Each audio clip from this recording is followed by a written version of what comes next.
María Polanco Mateus. Yo estoy en la oficina de México en San Cristóbal de las Casas, también soy observadora de paz, como algunos y algunas de ustedes. Antes de que pasemos a intercambiar las experiencias que tenemos como país, lo que pensamos es poder tener unos minutitos de una reflexión teórica. Luego vamos a hacer un ejercicio que conecte con el yo y después de eso vamos a ver cómo logramos hilar las ideas y poder construir algo que nos permita alimentar la estrategia metodológica en este sentido. Lo primero que voy a hacer es descomponer la palabra psicosocial. Psicosocial tiene tres elementos que me parecen importantes. Psico, que viene del griego psique, que traduce alma, mente, alma humana, y la palabra social, que representa que existen varias personas, otras personas afuera de mí. Y el tercer elemento, que es lo que hace interesante esta palabra psicosocial, es que describe la manera como se están dando esas relaciones, esos vínculos entre lo que yo soy, entre mi yo individual y entre el resto de personas. Hablar de psicosocial parte de la experiencia humana. Yo soy mi herramienta de trabajo más importante. Y al final termino dándole al resto lo que yo soy. Cuando hablamos de acompañamiento psicosocial, significa que hay una persona en alguna condición y de alguna manera yo me acerco. En teoría, mi presencia tendría que generarle un poco de ayuda o bienestar.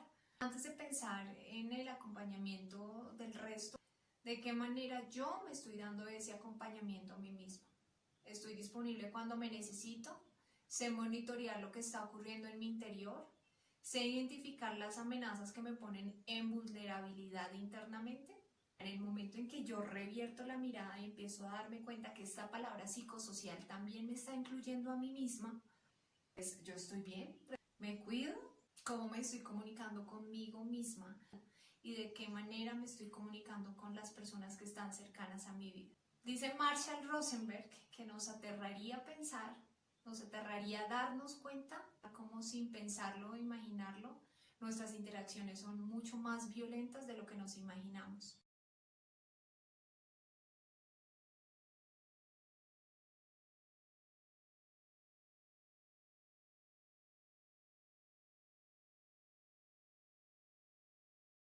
A veces pensamos que la violencia está mucho más vinculada al uso de armas y son otros afuera quienes tienen violencia. Y resulta que la violencia que nadie se ha dado cuenta está ocurriendo todos los días aquí en mi interior y en mi interior.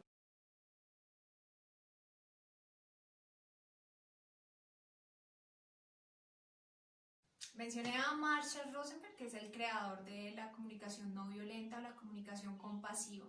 Él tuvo su doctorado en psicología clínica y desde muy joven, por haber crecido en barrios violentos, se cuestionó mucho en la manera en cómo las personas se podían comunicar con habilidades que fomentaran la paz. Descubrió y aplicó el método de comunicación no violenta que se usa en programas de paz en muchos países. En los últimos meses yo he estado siendo parte del Instituto de Comunicación No Violenta de España, que es dirigido por Pilar de la Torre, que también es psicóloga, basada principalmente en los postulados de Marshall Rosenberg. Entonces él dice, la violencia se gesta en la medida en que carezco de conexión conmigo mismo y no tengo un lenguaje para comunicar lo que está ocurriendo a nivel de mi interior, a nivel de mis emociones, a nivel de mis necesidades, y en ese sentido no logro hacer peticiones a través de mí. En cambio, lo que sí sucede es que me sobran palabras y diagnósticos en relación a lo que la otra persona le falta. Un poco estamos en esta dinámica obsesiva, mira. No, o sea, es una persona terriblemente egoísta. Tú estás concentrada solamente en lo que a ti te interesa. Eres desconsiderada, eres súper impulsiva. Es que te falta sentido común. O sea, ¿cómo vas a hacer esta tarea de esta manera? Pues que por lo menos haberle puesto un titulito, haberlo organizado. ¿No te das cuenta? ¿Sí? Este es el tipo de acciones que crean violencia en el mundo.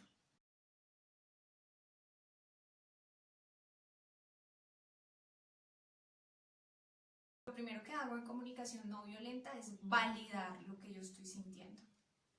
Es como empiezo yo primero a gestionar y a transformar mi mierda en abono. Los juzgamientos están aflorando mis razones, pero antes de botárselas a esa persona reconozco que eso es parte de mi desecho y voy a mi espacio interno y lo que voy a hacer es atenderlo.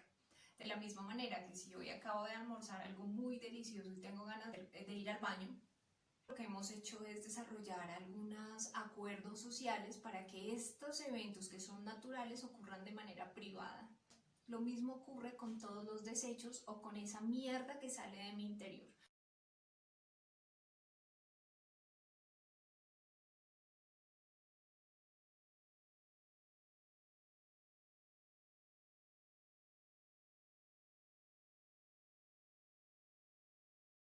Lo que también es entendido como mi propia sombra, como mi carne, mi oscuridad, mi ego, identificar. En esta situación, lo que está surgiendo de mí, creo que esa persona no debió haberme hecho eso, creo que esa persona no debió haberlo dicho de esa manera, creo que no debieron haberme quitado las cosas. Entonces empiezo a validar un poco lo que hay aquí en mi interior. ¿Cómo? Escribiéndolo. Ya después, cuando tenga más conciencia y más práctica, simplemente me retiro un momento y en mi interior empiezo a empatizar conmigo.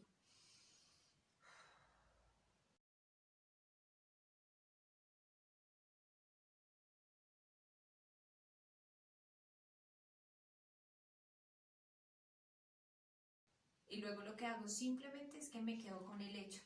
Observar es abrir unas comillas y decir lo que estoy mirando.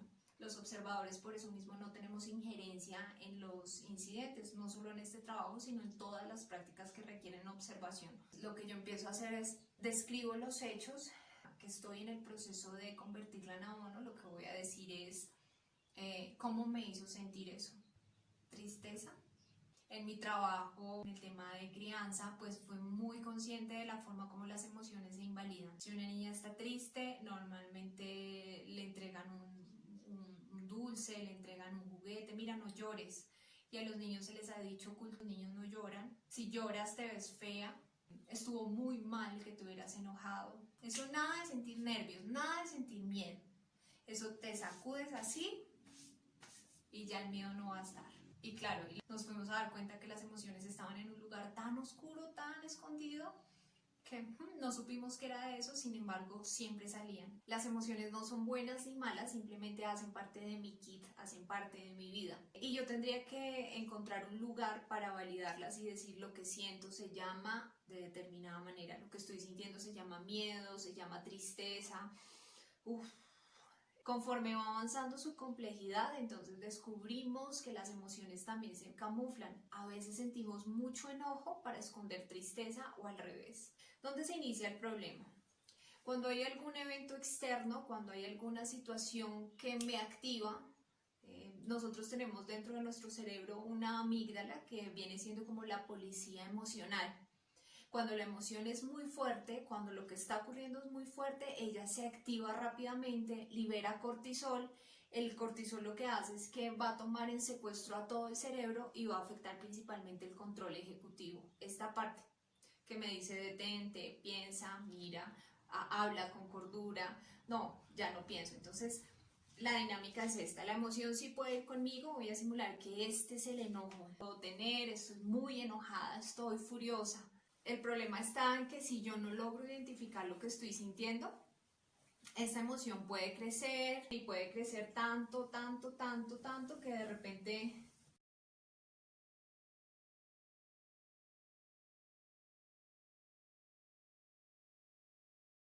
y aunque yo use palabras que son gramaticalmente correctas, se nota cuando estoy afectada por algo, ¿no? Se han establecido 3 formas para revisar cuál es mi respuesta emocional frente a los incidentes.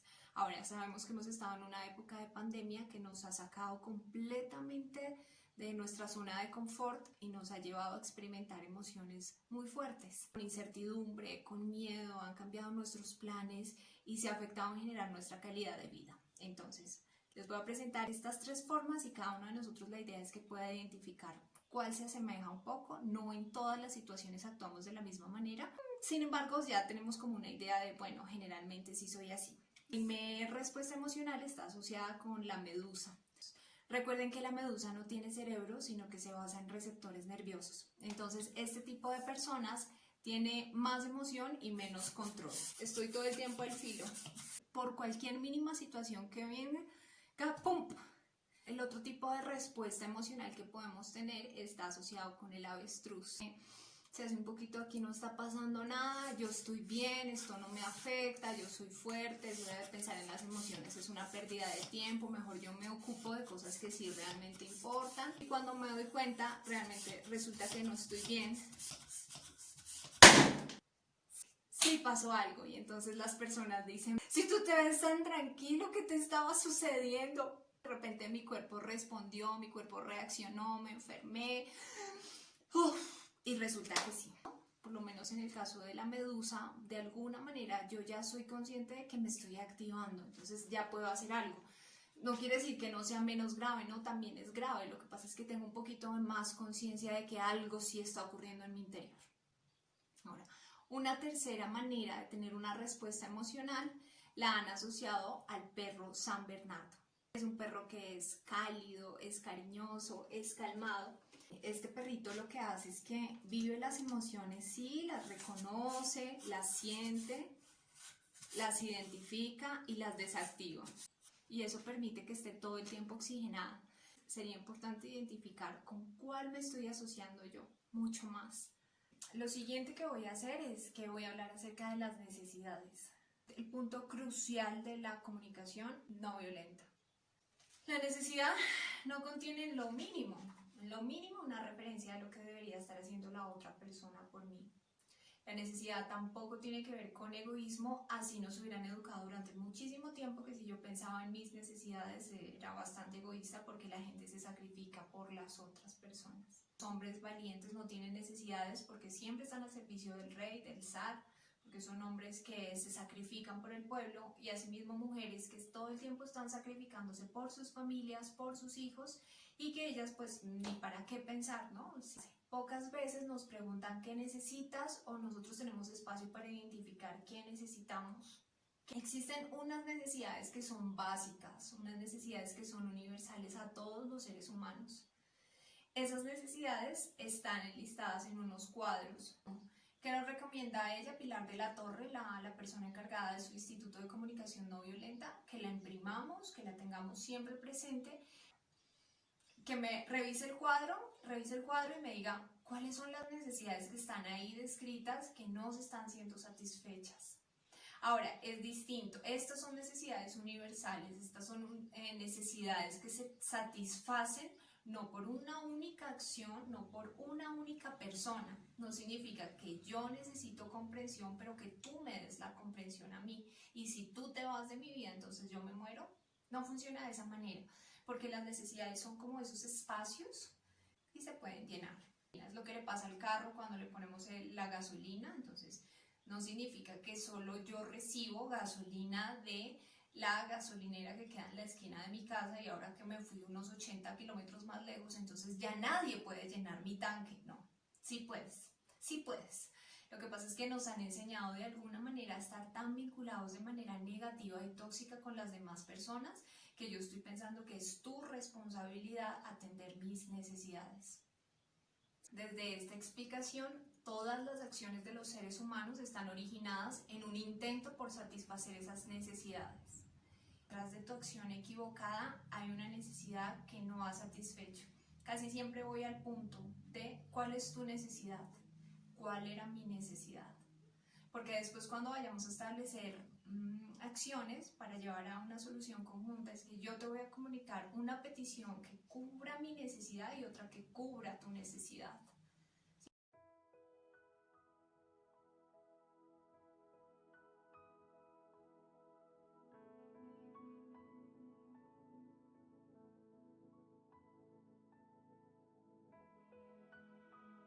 La ley del espejo me está diciendo que todas las experiencias y todas las situaciones que estoy viviendo siempre se tratan de mí. Esa es la manera como el mundo se ve, como mi mundo se ve en la vida real.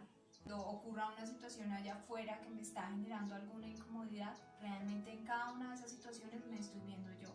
En la medida en que yo me reviso a mí misma, en la medida en que yo empatizo conmigo, me doy cuenta de qué es lo que está surgiendo en mí.